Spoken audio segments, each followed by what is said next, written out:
국방뉴스 브리핑입니다. 오늘 국방 안보 분야 주요 소식을 전해드립니다.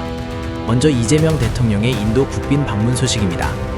인도를 국빈 방문 중인 이재명 대통령이 한인도 특별 전략적 동반자 관계를 한층 강화하겠다고 밝혔습니다.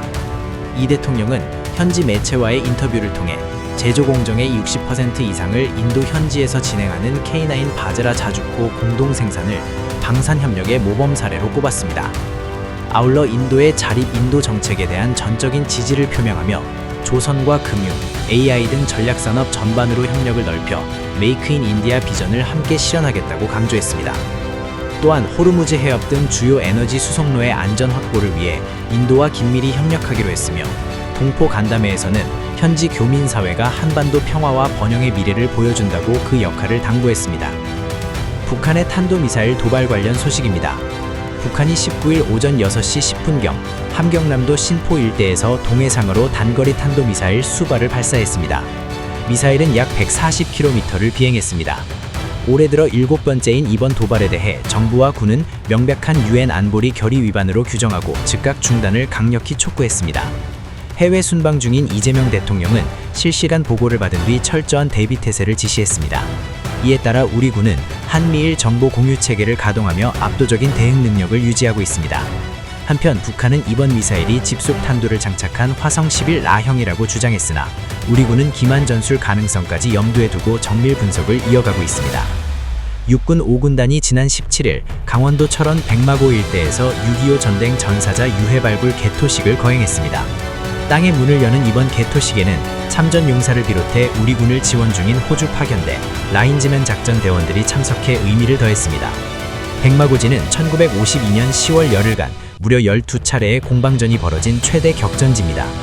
2021년 9월 이후 유해 90여 구와 유품 1만 7천여 점을 발굴한 우리 군은 오는 11월까지 34주간 정성을 다해 임무를 수행할 예정입니다. 남수단에서 임무를 성공적으로 마친 한빛부대 20진의 무사 귀환 소식입니다. 육군 특수전사령관 주관으로 열린 환영식에서 143명의 장병이 복귀를 신고했습니다. 이들은 약 8개월간 3,000km에 달하는 주 보급로 보수와 공항 활주로 재건 임무를 완수했습니다. 또한 한빛농장과 직업학교, 한국어 및 태권도 교실 운영 등 민군 협력 활동을 통해 현지 주민들의 자립을 돕고 대한민국 평화유지군의 위상을 드높였습니다. 국회에서 6해 군 공사관학교 총동창회가 참석한 가운데 사관학교 통합 이슈 진단 정책 포럼이 열렸습니다. 이두희 국방부 차관은 인구구조와 기술변화에 따른 장교 양성체계의 근본적 성찰을 강조했습니다. 참석자들은 평균 79년 역사를 지닌 각 군의 고유 정체성을 지키면서도 미래전에 대비해 교육을 혁신해야 한다고 뜻을 모았으며 국방부는 이를 바탕으로 합리적인 정책을 수립할 방침입니다. 지난 2월 미국에서 형년 104세로 타계한 최고령 독립유공자 고 이하전 지사의 유해가 고국의 품으로 돌아옵니다. 1938년 비밀결사 활동으로 옥고를 치른 이 지사의 유해는 21일 인천공항에서 보훈부 장관의 영접을 받으며 22일 국립사월현충원에 안장될 예정입니다. 방위사업청과 산림청이 첨단 방산기술을 민간 재난 대응에 활용하기 위한 업무 협약을 맺었습니다. 양 기관은 인공지능 기반의 육군 헬기 산불 진화 지원 체계를 공동 개발하고 한국형 산불 방어 체계인 가칭 파이어돔 연구에 협력하는 등 산불 대응 체계를 속도감 있게 첨단화하기로 뜻을 모았습니다. 다음은 긴장이 최고조에 달하고 있는 중동 소식입니다. 미국과 이란의 2주 휴전 기한 종료를 이틀 앞두고 현지 시간 19일 미군이 이란 화물선 투스카호에 함포 사격을 가한 뒤 납포했습니다. 미군의 첫 무력 사용 사례로 트럼프 대통령은 이 선박이 해상 봉쇄를 뚫으려다 실패했다고 밝혔습니다. 이에 이란 측은 미군의 발포를 휴전 위반으로 규정하고 무인 항공기로 미 군함을 타격했다고 주장하며 호르무즈 해협 통제권 시행을 시사했습니다.